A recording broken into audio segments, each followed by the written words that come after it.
어떤 사람이 밭에 나가서 겨자씨 하나를 심었습니다. 우리나라도 시골에 가면 마찬가지지요. 마당 한가운데 채소밭을 일구어 놓았습니다. 그리고 거기에 상추, 오이, 고추, 가지 등등 간단한 채소를 심습니다. 우리 여의도 보면 저 산에 많은 분들이 농사를 짓고 있지요. 그 나라도 동일했습니다. 자, 그런데 겨자는 우리가 알다시피 톡 쏘는 맛이 있습니다. 그래서 양념이라든지 향로로 쓰입니다. 그리고 때로는 약재로 사용하기도 합니다. 잎과 줄기는 먹기도 하지요. 그런데 겨자씨에는 특징이 있습니다. 여러분 잘 알다시피 겨자씨의 특징은 아주 작다라고 하는 것입니다. 엄청나게 작다라고 하는 것이죠. 그래서 눈에 잘 띄지도 않습니다. 우리나라는 무언가 작다고 할 때 보통 깨알같이 작다 그렇게 이야기를 하죠. 깨알같이 작다. 근데 그 나라 사람들은 겨자씨만큼 작다라고 말합니다. 근데 겨자씨는 깨알보다도 훨씬 더 작습니다. 아마 여러분에게 주보에 그 겨자씨를 붙여가지고 테이프를 해가지고 드리면 여러분 눈에 잘 보이지 않을 것입니다. 그래서 그것이 뭔가 그것을 보지 못하고 그 겨자씨가 있는지조차도 모르는 분들이 많을 것입니다. 그만큼 그 겨자씨는 눈에 잘 띄지를 않습니다. 자, 근데 오늘 본문에 보니까 농부가 자기 밭에 그 작은 겨자씨를 한 움큼 심었다라고 말씀하지 않지요. 두 알도 아니라 한 알을 심었느니라 그렇게 말씀하고 있습니다. 여러분, 겨자씨에는 생명력이 있습니다. 아주 척박한 땅에서도 그 안에 놀라운 생명력이 있기 때문에 그 척박한 땅에서도 잘 자란다고 합니다. 싹이 나면 이 싹이 일단 트게 되면은 쑥쑥 자라게 됩니다. 적어도 그 눈에 잘 띄지도 않는 그 겨자씨가 자라가지고 나중에는 1m, 2m 그리고 큰 것은 거의 4m가 넘도록 자라는 그런 겨자도 있다고 하는 것입니다. 여러분, 이 겨자씨는 버드나무처럼 가지처럼 양사방으로 그 가지를 뻗어냅니다. 그러니 한 알만 심어도 그 채소밭의 상당한 부분을 차지하게 됩니다. 그래서 이스라엘에 가보면은 노란색으로 물들어 있는 언덕을 보게 되는데, 여러분 유채꽃 여러분이 잘 아시잖아요. 우리나라에도 제주도나 어느 곳에 가보면 유채꽃이 아주 아름답게 노랗게 그렇게 피어 있는 것을 보듯이 이스라엘 나라 땅에도 가보면 이 겨자 나무는 아주 노랗게 아름답게 그렇게 자라 있는 것을 많이 볼 수가 있는 것입니다. 여러분, 그 겨자씨는 새들에게 아주 좋은 먹이가 됩니다. 그래서 공중에 나는 새들이 그 가지에 둥지를 틉니다. 그러면 어미새는 일부러 먹이를 구하러 먼데 갈 필요가 없는 거지요. 여러분, 주님께서 오늘 이 겨자씨 비유를 통하여 저와 여러분들에게 이 아침에 무엇을 말씀하시려고 하실까요? 천국의 특성을 저와 여러분에게 설명해 주고 있습니다. 오늘 우리가 본문 말씀을 읽었죠. 천국은 마치 뭐와 같으냐? 겨자씨 하나를 심은 것과 비슷하다라고 하는 것입니다. 천국의 특성을 우리에게 말씀해 주고 있습니다. 첫째, 겨자씨는 아까도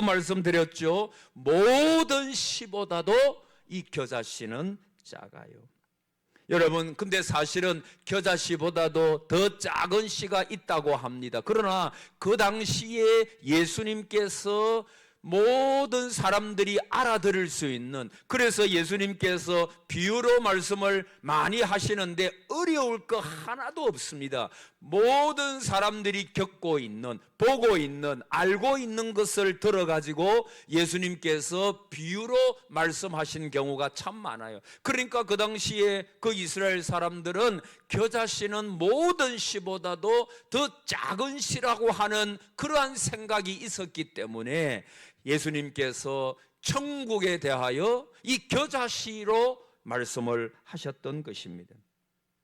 사랑하는 여러분, 천국은 작은 데서 출발합니다. 한번 따라해 보실래요? 천국은 작은 데서 출발합니다.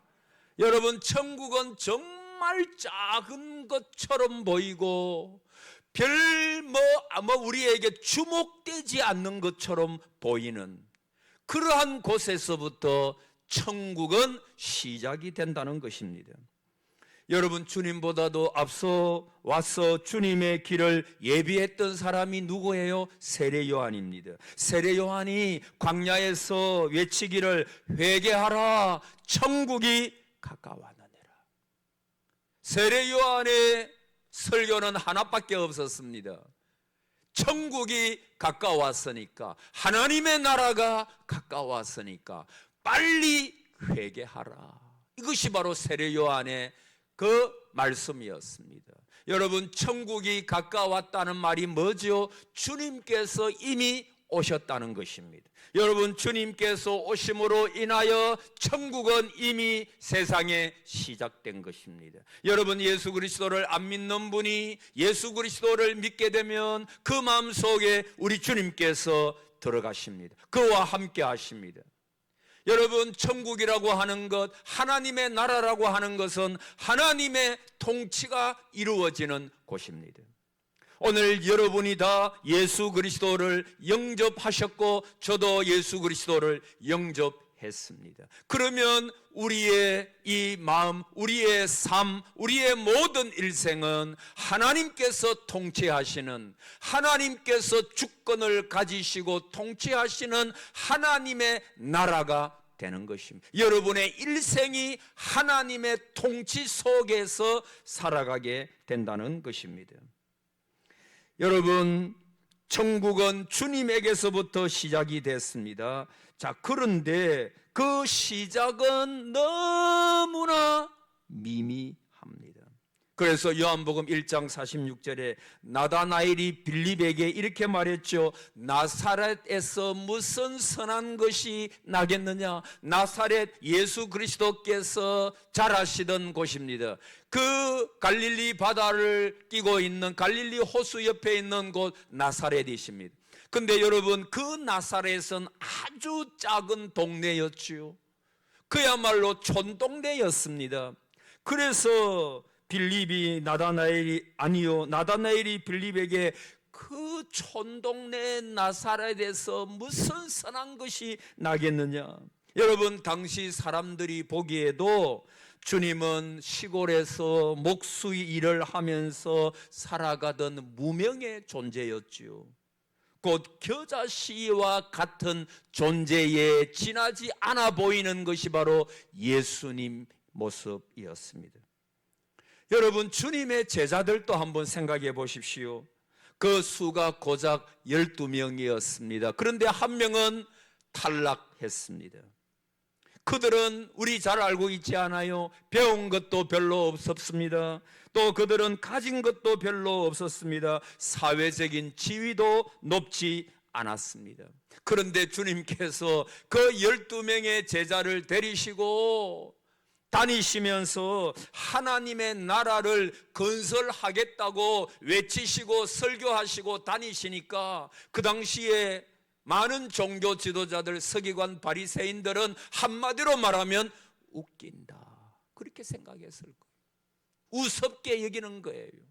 여러분, 촌동네 한 청년이 제자들 몇 명 모아가지고 다니면서 온갖 이상한 짓을 그들의 눈에 보기에 하나님의 나라가 가까웠으니까 회개하라, 주님께서 외치시고 다니시니까 그들의 눈에는 정말 우습게 보였을 것입니다. 여러분, 오늘날 교회가 세상 사람들이 보는 눈이 그렇습니다. 역사 속에서 교회를 우습게 보는 것입니다.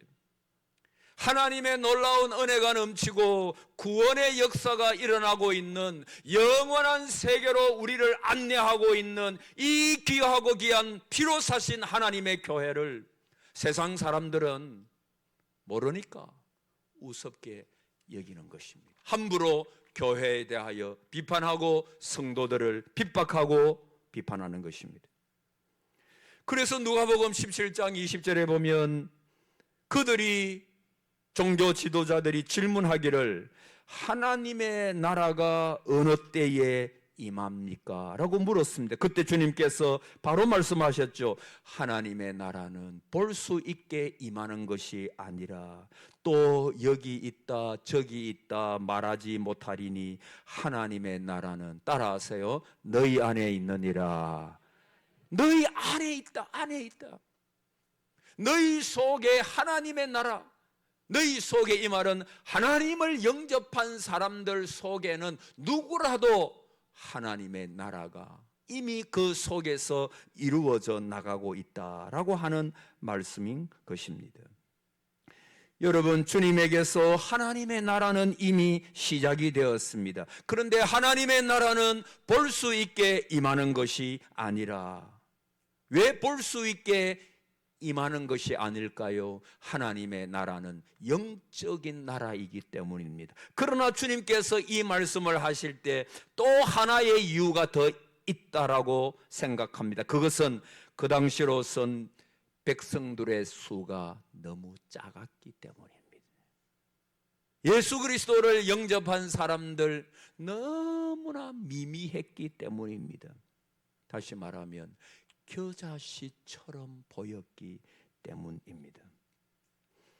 여러분, 그러나 아까도 말씀드렸죠. 겨자씨에는 놀라운 생명력이 있습니다. 시작은 미미하지만 나중은 창대하리라 하신 주님의 말씀처럼 하나님의 나라는 너무나 보잘것없이 보이고 별 영향력이 없어 보이고 너무나 그 하나님의 나라가 어디에 지금 임했느냐 세상 사람들은 모를지라도, 그러나 그 하나님의 나라의 특징이 뭡니까? 그 속에 생명력이 있다는 것입니다. 여러분, 복음의 특징이 뭐죠? 생명력입니다. 초대교회 때 하나님의 나라가 얼마나 확장되어집니까? 처음에는 무시당했던 그 사람들, 예수님은 제자들에게 모든 것을 맡기시고 이 땅 위에서 사라져 버리십니다. 대장을 잃은 것입니다. 쫄병들만 남았습니다. 예수님 또 대단하시죠. 그 예수님 배반 잘하고 무식하고 또 어리도 없고 능력도 없는 그 제자들에게 40일간 자기의 몸을 보이시고 너희들은 땅끝까지 이르러 내 증인이 되라 라고 하는 이 말씀을 유언같이 하시고 그냥 저들의 보는 앞에서 그냥 하늘로 올라가 버리십니다. 사랑하는 성도 여러분, 그러나 그 속에는 생명력이 있습니다. 이것이 바로 천국의 특징입니다. 아들이 있는 자에게는 생명이 있고 아들이 없는 자에게는 생명이 없느니라. 진짜 교회, 진짜 성도들에게는 하나님의 생명이 그 속에서 강같이 흐르고 있습니다. 죽음의 권세가 이기지를 못합니다. 여러분, 예수 믿는다는 것이 뭐죠? 흑암의 권세에서 생명의 나라로 옮기는 것입니다. 우리가 이 땅 위에서 살아갑니다. 많은 악한 권세, 사탄의 지배, 사탄이 세상을 지배하고 있습니다. 많은 독재자들이 나왔고 온 세상이 그들 속에 있는 것 같습니다. 그러나 사랑하는 성도 여러분, 우리 눈에 잘 보이지는 않지만 사실은 주님을 따르는 사람들은 다 소수였습니다. 무시당하던 사람들이었습니다. 처음에 로마가 기독교 국교화 되기 전에 얼마나 미미했습니까? 그들은 노예가 많았습니다. 세상 사람들이 볼 때는 형편없는 사람들이었습니다. 인정할 수 없는 사람들이었습니다.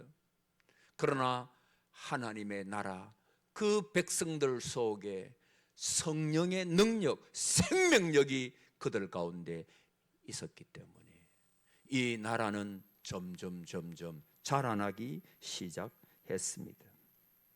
사랑하는 성도 여러분, 우리가 이 땅 위에서 살아갈 때 겨자씨처럼 미미할지라도 내 삶을 내가 보면서 겨자씨처럼 미미한 삶을 살아간다 손치더라도 낙심하거나 왜소하게 되거나 절망할 필요가 전혀 없습니다. 하나님이 나에게 맡겨주신 사명, 그것이 작은 것처럼 보일지라도 여러분이 그것을 무시하면 안 됩니다. 귀하게 여기셔야 됩니다. 여러분, 이 말씀을 하게 된 배경이 뭔 줄 아세요? 예수님께서 당시에 예수님을 따르던 제자들, 예수님을 따르던 많은 사람들이 포기해야 되겠다라고 하는 유혹을 받고 있었습니다. 이스라엘의 메시아, 우리를 로마에서 건져주실 메시아, 이분이 바로 하나님께서 우리에게 그토록 소망했던 메시아, 그분이시지. 그들은 그렇게 생각했습니다. 그런데 현실은 녹록지 않았습니다. 예수 그리스도를 핍박합니다. 예수님께서 병을 치유하시니까 그 불신자들, 종교 지도자들이 귀신의 왕 바알세불을 힘입어서 귀신을 쫓아낸다고 그렇게 말했습니다. 무시했습니다. 심지어 예수님의 가족도 의심했습니다. 그들이 전도해도 열매가 그렇게 많이 맺혀지지 않았습니다. 예수 그리스도를 따르던 사람들의 마음속에 회의감이 생겼습니다. 의심이 그래서 세례 요한도 사람을 보내가지고 물었죠. 오실 그이가 당신입니까? 메시아, 하나님께서 보내신다고 약속한 메시아가 당신입니까? 아니면 내가 다른 분을 기다려야 하겠습니까? 여러분, 그런 상황 속에서 주님께서 이 비유를 주시는 것입니다. 포기하고자 하는, 과연 저분이 메시아일까? 여러 가지 상황은 어려워지고 예수님까지도 핍박을 당하고 자기들도 전도해도 별로 열매가 없고 여러 가지 많은 어려움이 부닥쳐 올 때 주님께서 주신 말씀이 바로 이 겨자씨 비유의 배경입니다. 사랑하는 성도 여러분, 작게 보이는 것을 무시하면 안 됩니다. 성경에도 보면 주님께서 겨자씨 믿음에 대하여 너희가 겨자씨만한 믿음, 거기 겨자씨 믿음, 겨자씨가 나오잖아요. 너희가 겨자씨만한 믿음만 있어도 저 산을 명하여 바다에 던지우라 하여도 던지울 것이요.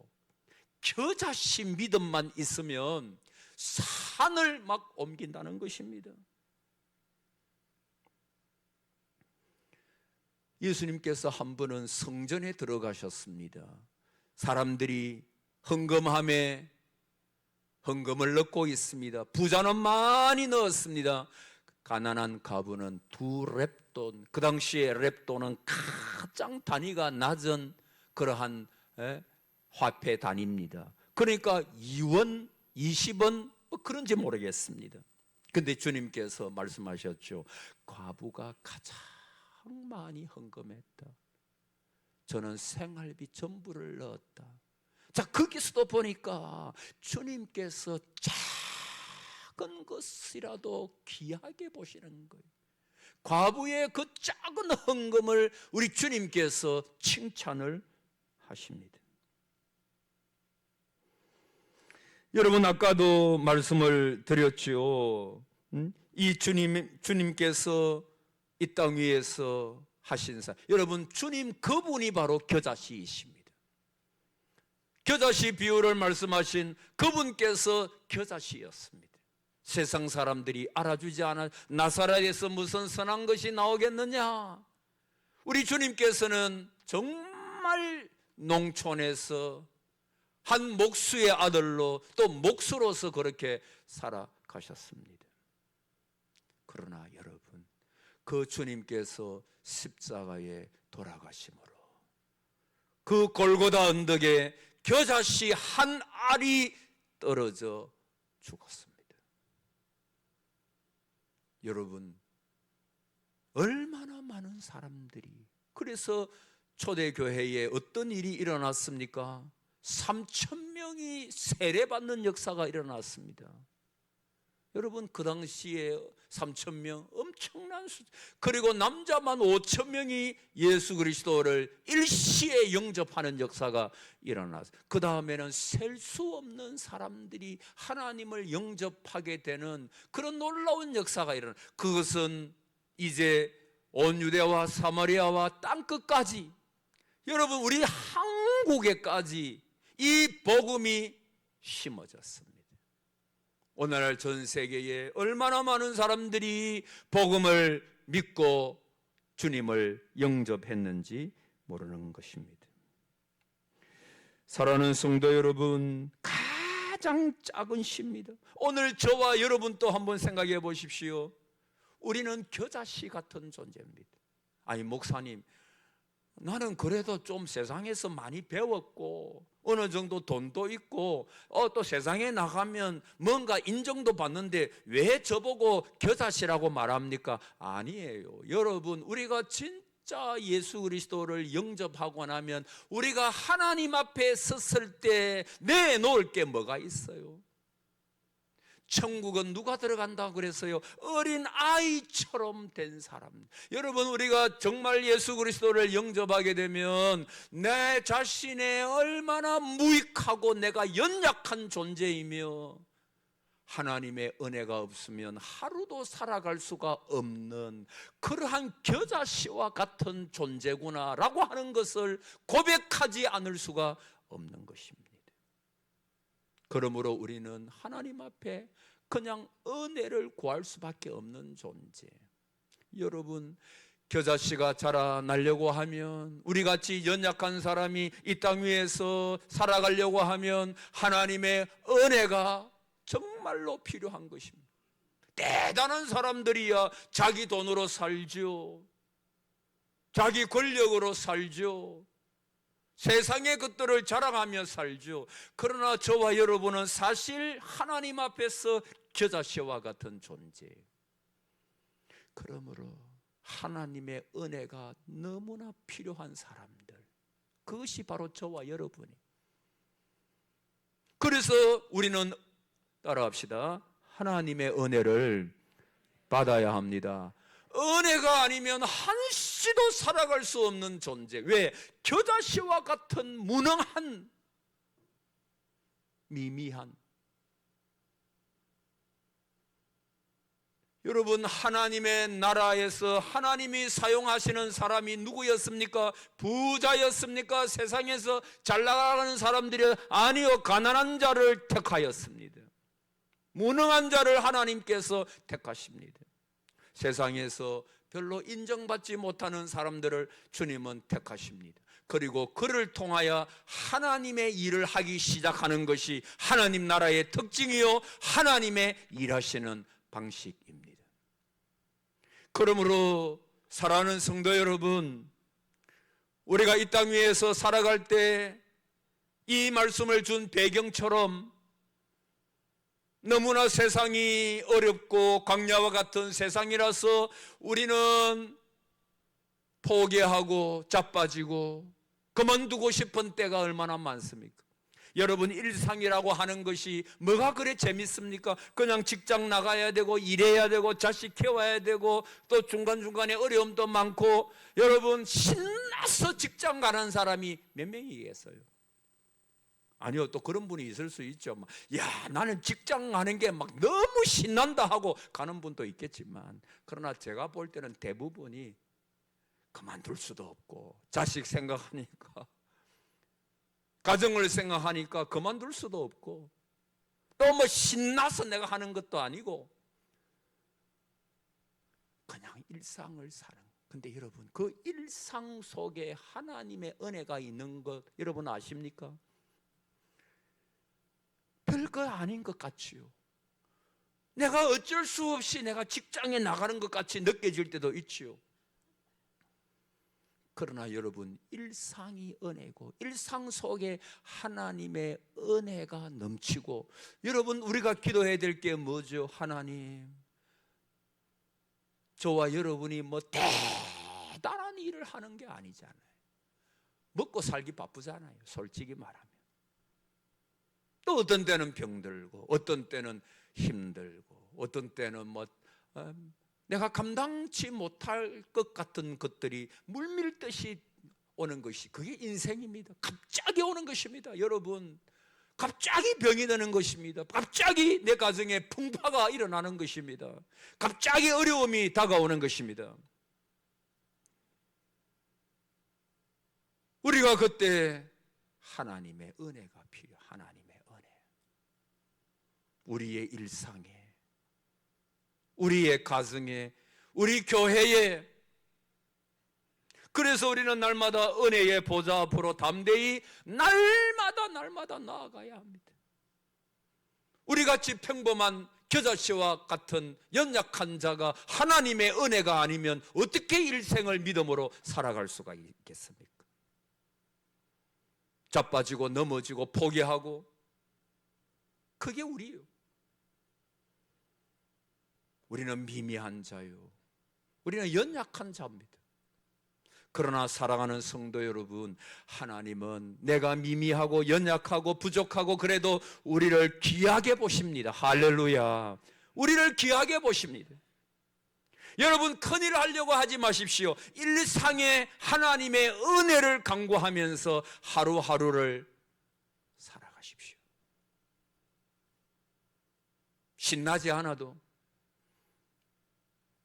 막 춤추고 싶지 않아도, 그러나 그 일상 속에 우리가 믿음으로 살아가면 그것이 나도 모르게 하나님께서 역사하심으로 나와 우리 가정과 우리 자녀 손들을 통해서, 우리 교회를 통해서 하나님의 나라는 점점 확장이 되어져 가고, 하나님의 역사는 우리의 삶을 통해서 나타나게 될 것이기 때문에, 여러분, 아까 우리 장로님도 그래 기도하셨죠. 일상이 얼마나 은혜입니까?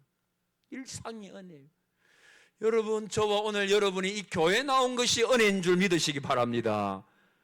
교회 못 나오는 사람이 많아요. 나오고 싶어도. 그러나 교회 나온 거, 이거 얼마나 은혜입니까? 모든 것이 하나님의 은혜입니다. 모든 것이 하나님의 은혜입니다. 사랑하는 성도 여러분, 우리가 주님을 믿는 것 작은 것처럼 보여요. 여러분의 섬김이 작은 것처럼 보여요. 내 가정이 뭐 자랑할 거 없는 작은 가정처럼 느껴져요. 그러나 여러분, 그것이 위대한 것입니다. 하나님의 은혜가 그 속에, 믿는 자 속에는, 믿는 자 가정에는, 믿는 한 분 한 분 속에는 하나님의 놀라운 은혜, 생명력이 있기 때문에, 생명력이 있기 때문에 그것이 점점 자랍니다. 그리고 나의 그 작은 삶을 통해서 하나님께서 영광을 받으시고, 하나님께서 여러분의 가정을 통해서 하나님의 그 나라가 확장되어지는데, 그 일상을 통하여 하나님은 역사하십니다. 여러분, 이 겨자씨는 나중에 자랄 것입니다. 그리고 많은 새들이 와서 깃들이게 됩니다. 복의 통로가 됩니다. 사랑하는 성도 여러분, 여러분이 복의 통로인 걸 아십니까? 여러분이 그렇게 기도하시고 믿음으로 살고 그렇게 나아갈 때 여러분을 통해서 여러분의 자녀가 복을 받고, 여러분 복음이 우리나라에 떨어졌을 때 얼마나 우리나라가 복을 받았습니까? 아이 여성 인권이 신장이 되고 병원이 지어지고 학교가 세워지고 경제적으로 많이 좋아지고, 복음이 떨어지니까, 복음이 들어오게 되니까 그 복음으로 통해서 복을 받았어요. 여러분, 저와 여러분 한 분 한 분을 통해서 여러분의 가정, 여러분의 이웃이, 여러분의 직장이 복을 받기를 바랍니다. 잘 되기를 바랍니다. 여러분은 복의 통로이십니다. 아브라함만 복의 통로가 아니고 여러분 한 분 한 분이 복의 통로입니다. 우리 끝까지 별 대단한 것 같지 않아도 하나님, 나 겨자씨와 같은 존재지만 하나님께서 주신 생명이 내 안에 있고 하나님께서 나를 통해서 이 작은 것이지만은 나중에는 창대하게 되리라 라고 하시는, 하나님이 영광을 받으시는, 여러분의 자자손손 더 하나님의 복을 받고 복의 통로가 되는, 그래서 사랑하는 여러분, 덜 하나님 앞에서 작다고 또는 어렵다고 포기하지 마십시오. 끝까지 주님을 붙드십시오. 주님을 의지하십시오. 주님은 복의 하나님, 여러분에게 더 큰 복을 허락하시고 승리의 삶을 주시며 마침내는 창대하게 되는 은혜를 주실 줄을 믿습니다. 이 은혜가 우리 모두에게 있기를 바랍니다. 아멘.